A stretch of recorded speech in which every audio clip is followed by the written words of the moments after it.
I have a question. One person, one vote, and voter ID. And are you pursuing prosecution of people who are voting more than once? Yes, when it's identified. And when it comes to voter ID, I just will never understand, and I've tried to understand the argument against it.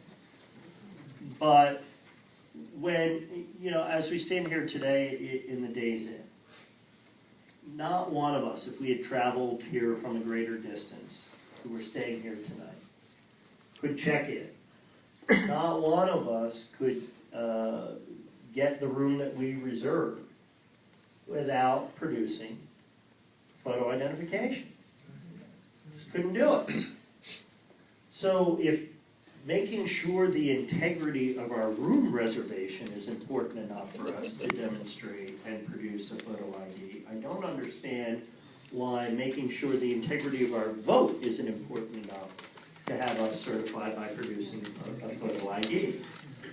And I've heard the claims of disenfranchisement, but yet I know, having talked to the Secretary of Aging and the Secretary of State, that for those who might have difficulty in getting a valid ID, we would go beyond the extra mile to make sure that they did. The claims just fall off, one after another, to the point that I really seriously begin to question whether or not they're as concerned about making sure that it is one man, one vote, and that everything counts.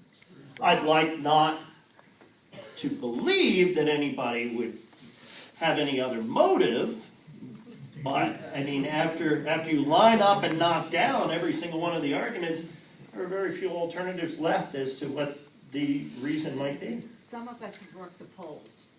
That's all I can say. And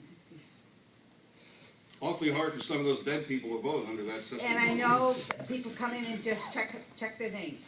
Over here somewhere, there was one more question.